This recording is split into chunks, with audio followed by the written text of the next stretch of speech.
They didn't just want him dead. They wanted him erased.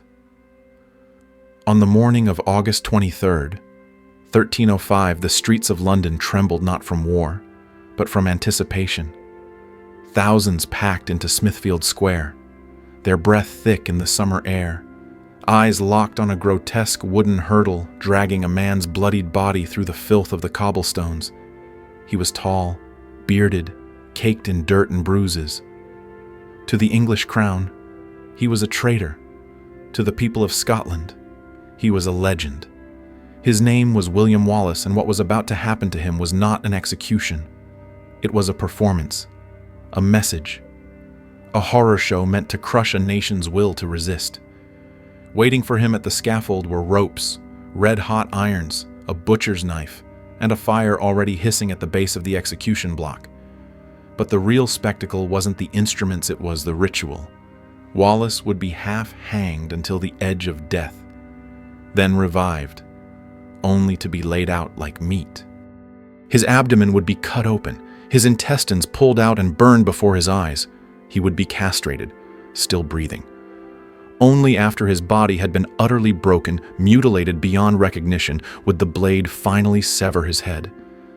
And then, as if that wasn't enough, his remains would be carved into quarters and scattered across the land like a warning, defy the king.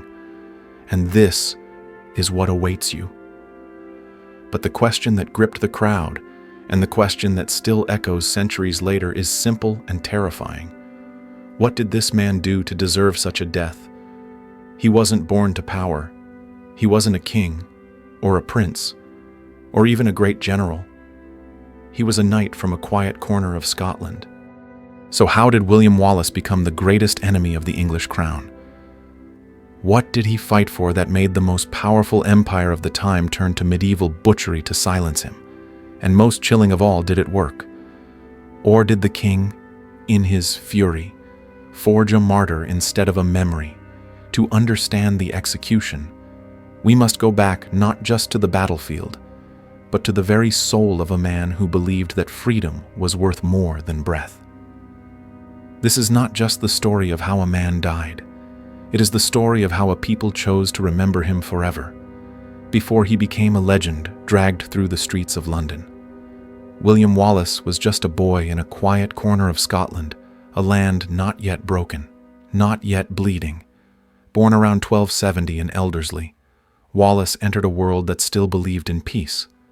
His father, Malcolm Wallace, was a minor landowner loyal to the Scottish crown, and young William was raised not for war, but for honor. He grew up with stories, not swords tales of Scotland's ancient kings, its proud clans, and the fierce independence that defined a people surrounded by mountains and mist. But history doesn't honor peace. It remembers what happens when peace dies. And for Scotland, peace died the day its king fell from his horse and never rose again. In 1286, King Alexander III, wise, respected, and strong, was found dead on a cliffside, with no surviving sons and his only heir being a 3-year-old girl, Margaret, the Maid of Norway. The entire kingdom was thrown into a crisis. And when that child died on her journey to claim the throne, Scotland's future collapsed into a power vacuum.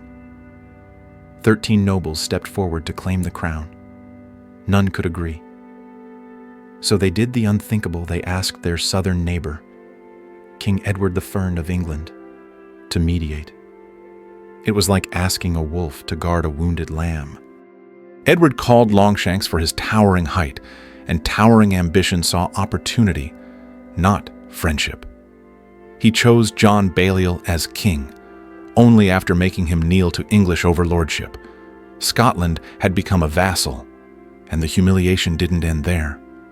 When Balliol tried to act independently, Edward invaded in 1296, unleashing terror. He sacked cities, massacred civilians, and stole the Stone of Destiny, Scotland's sacred coronation relic, carting it off to Westminster like a trophy.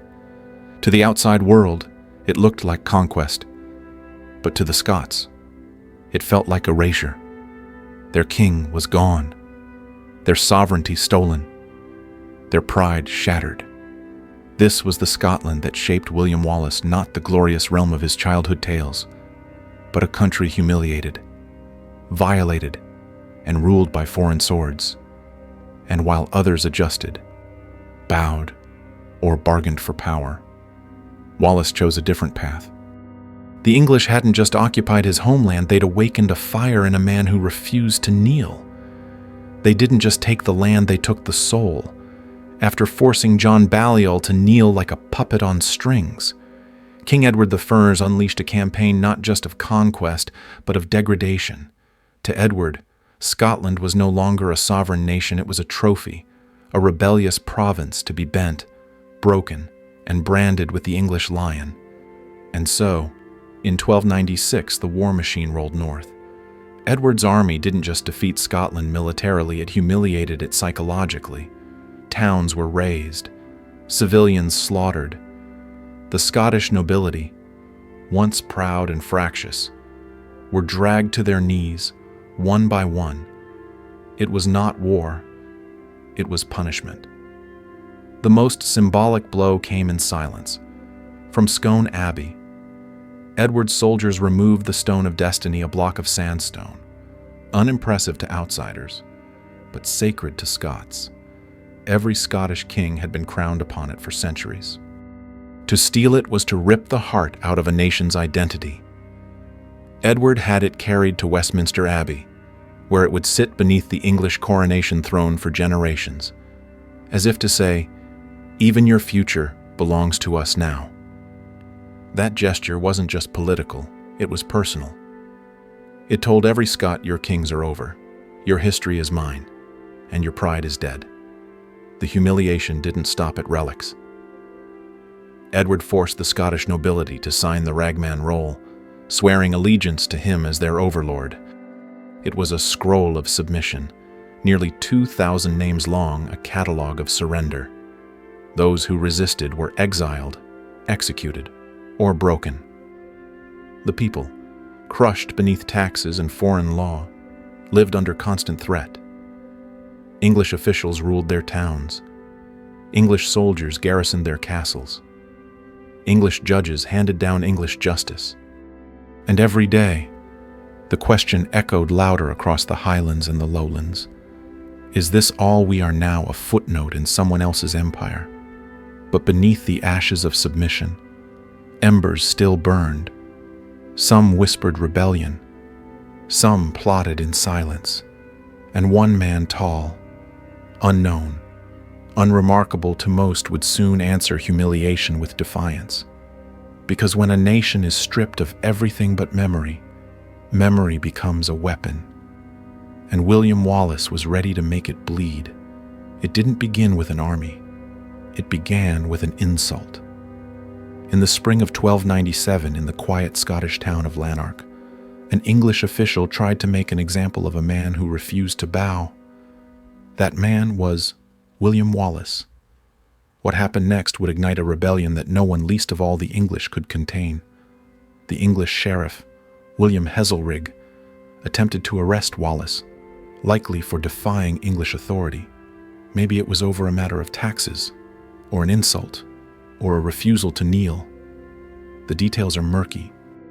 But what followed is burned into legend. In a moment of raw defiance, Wallace struck back not with a speech, but with steel. Some accounts say he killed Heselrigg himself in single combat. Others say he led a midnight ambush, cutting the sheriff down in cold, deliberate vengeance. Either way, one thing was clear. Wallace didn't run. He rose. That one death, a local official, in a forgotten town, was a spark. But in a nation soaked in humiliation, soaked in anger, it lit the dry timber of a people ready to burn. Instead of hiding, Wallace gathered followers, farmers, blacksmiths, outlaws, anyone who still had a heartbeat and a grudge. They weren't soldiers, but they were Scots. And under Wallace, they weren't just angry, they were organized. Soon after, Wallace led an attack on the English garrison stationed in Lanark. This time, It wasn't just one sheriff, it was an entire detachment. They were wiped out, every last one. No prisoners, no mercy. The message was unmistakable. Scotland may be bleeding, but it is not broken. What made Wallace dangerous wasn't just his sword, it was his vision. While nobles bickered over land and privilege, Wallace fought for something almost unheard of in medieval Europe: national freedom. Not for a throne, not for a title, for Scotland.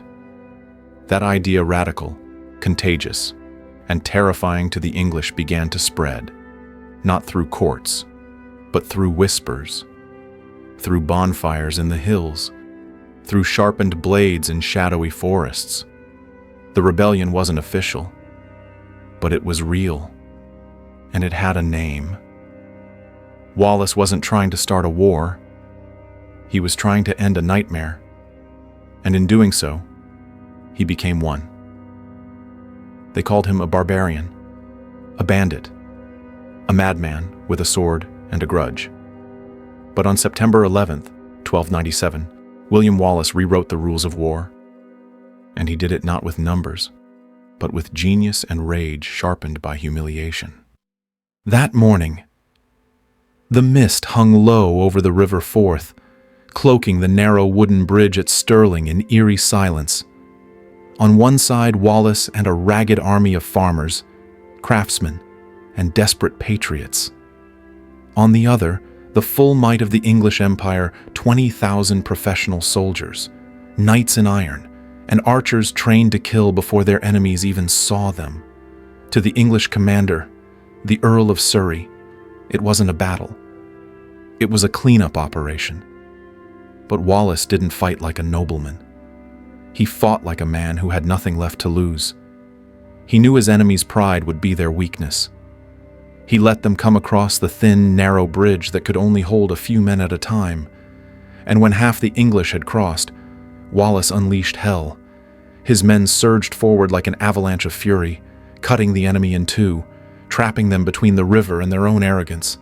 English soldiers drowned in the mud. Knights in armor sank like stones. Arrows ran out. Panic spread. And what was supposed to be a quick English victory became a massacre written in history.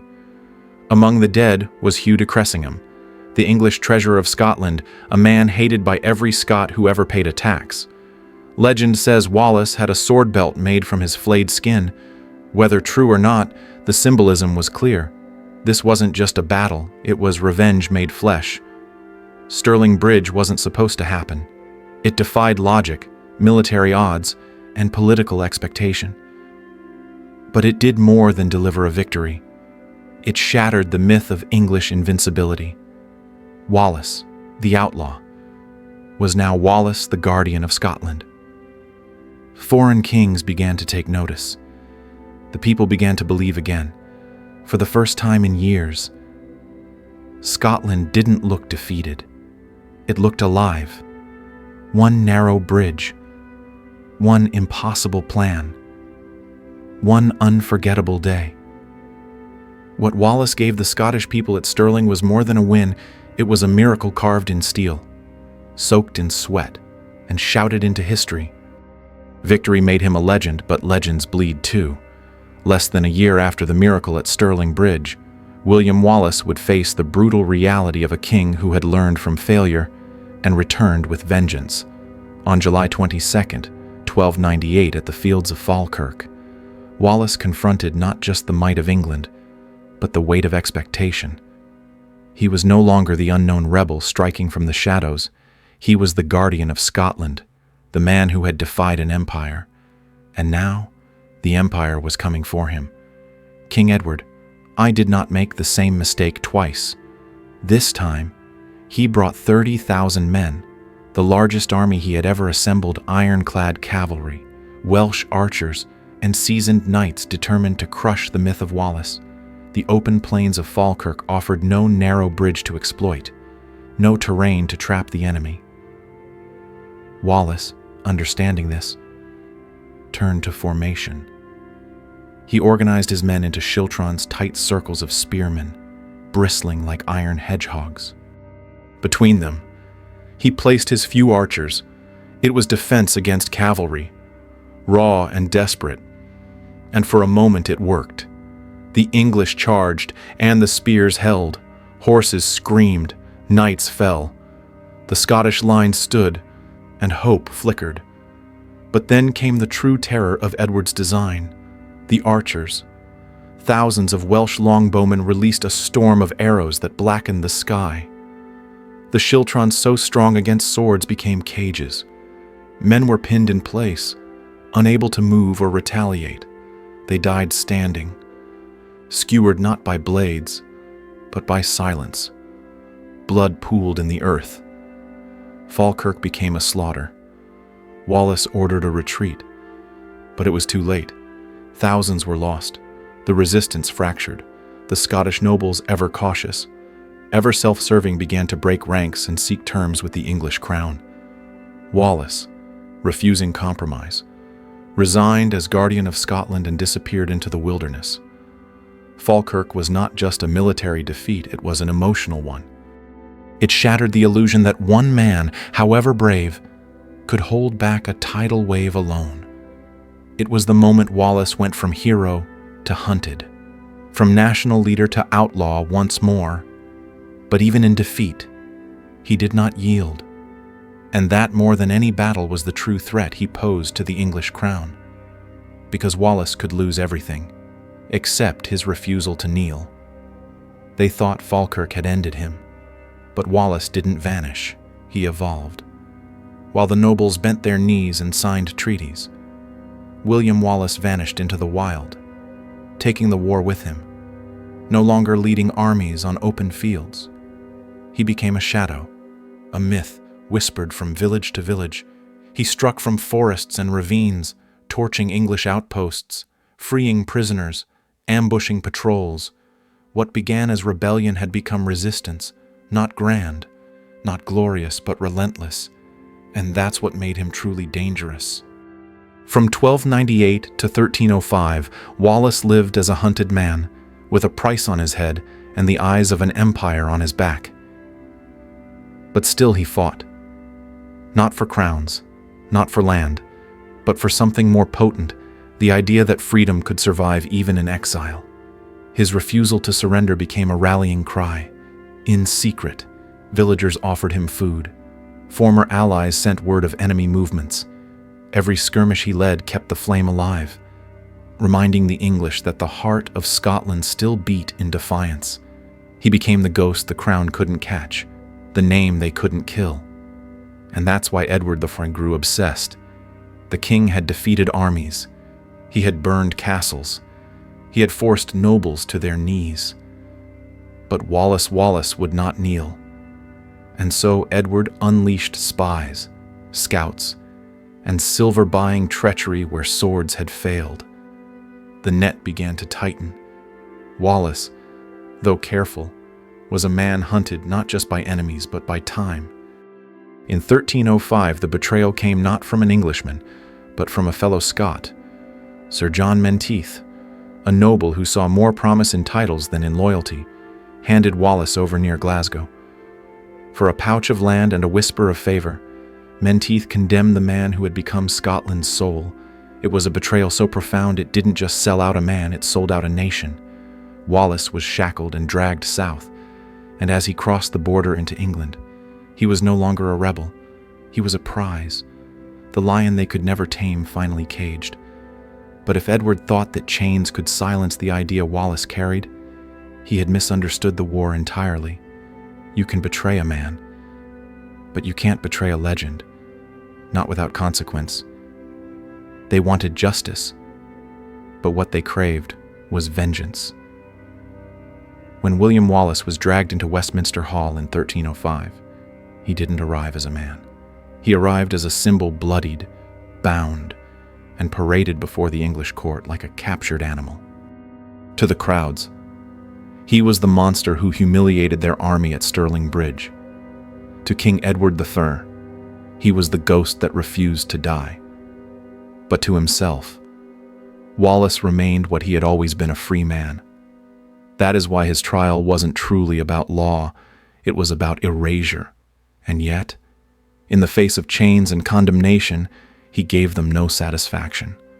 The charges read like a royal vendetta: treason, sacrilege, murder, rebellion, and Wallace, battered but unbroken, responded with words that echoed like thunder: "I have never sworn allegiance to Edward. Therefore, I cannot be a traitor." It wasn't just a defense.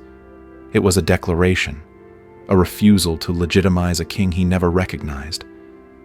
In that moment, the courtroom became a battlefield.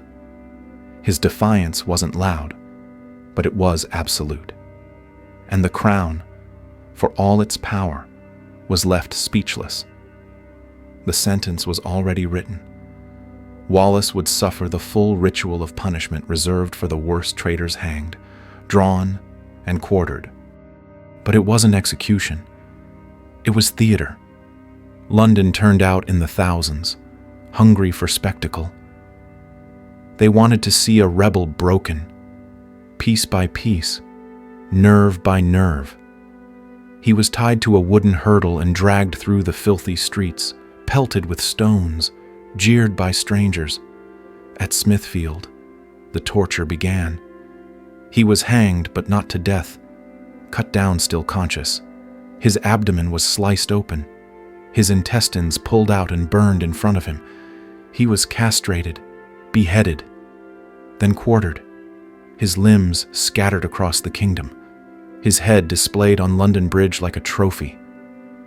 But here's what they didn't expect. He didn't beg. He didn't scream. He didn't repent.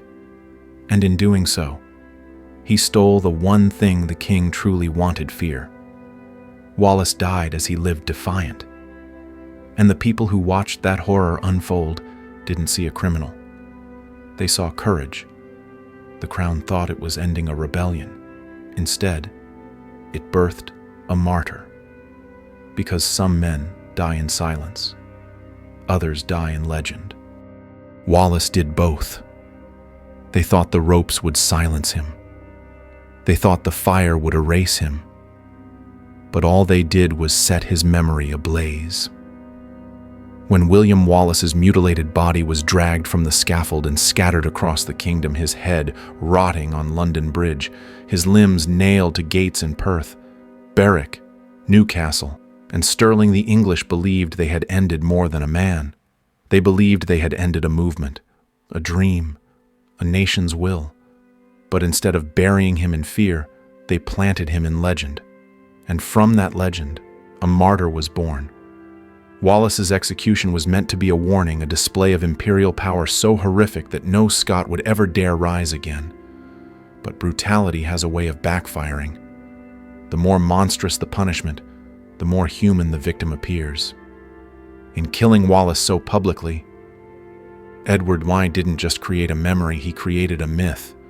The crowd who watched his entrails burn didn't leave obedient. They left haunted, inspired. And in the hills of Scotland, his name was no longer just a name. It was a cry, a vow, a reason to fight.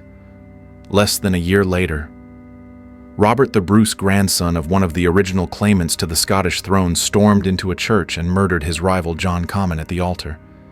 It was a shocking, sacrilegious act, but it was also a turning point.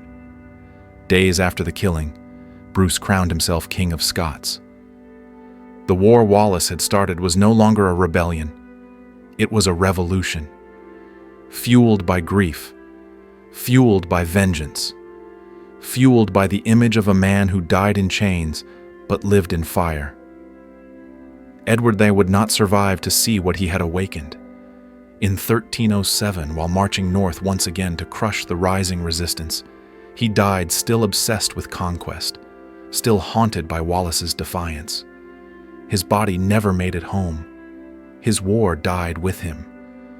But Wallace had already won in the only way that mattered, because tyrants die, but martyrs multiply. And Wallace, flayed and quartered, became more powerful than any sword. He became memory, meaning, momentum. His death didn't extinguish the flame, it passed the torch.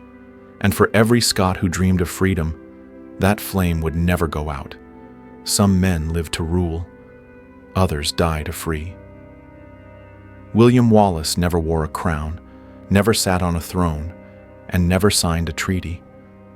He had no army when he began, no royal blood to protect him, and no nation that believed it could still be saved.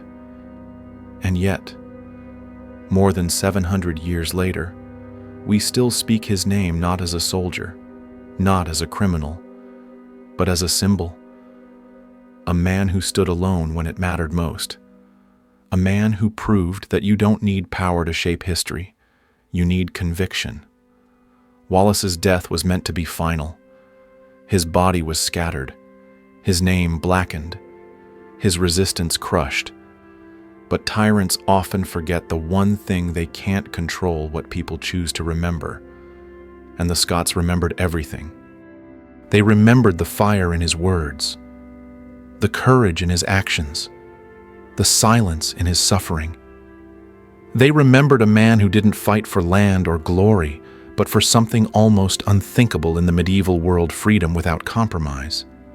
That's why his legacy didn't die on the scaffold. It lived in the battles that followed, in the crown placed on Robert the Bruce's head, in the declaration of Arbroath, and in every act of defiance where one voice says, "We are not yours." Wallace became more than a man. He became a mirror. And every generation that stares into it must ask, what am I willing to risk for what I believe in? For an American audience raised on stories of rebellion, independence, and hard-won liberty, Wallace feels familiar. He's the spiritual ancestor of every patriot who chose resistance over comfort, principle over survival. His story reminds us that freedom isn't handed down by rulers. It's claimed by those who dare to suffer for it. That courage is not the absence of fear, but the refusal to kneel before it. That death is not defeat when it plants the seed of something greater. So what's the lesson we carry from Wallace's blood-stained legacy? It's this: when the world tells you to be silent, speak louder. When it tells you to bow, stand taller. Because history doesn't belong to the powerful, it belongs to the brave. And immortality, that's not found in monuments. It's found in the moments when a single person dares to say, "I will not yield." If this story moved you, if William Wallace's defiance stirred something deep inside, don't let it end here. Drop a comment and tell us, what does freedom mean to you? Save this video to revisit a legacy that still speaks across centuries. And if you believe more people should hear stories like this, raw, powerful, unforgettable, hit subscribe and join us. Because history isn't just the past. It's a warning, a mirror, a call to remember.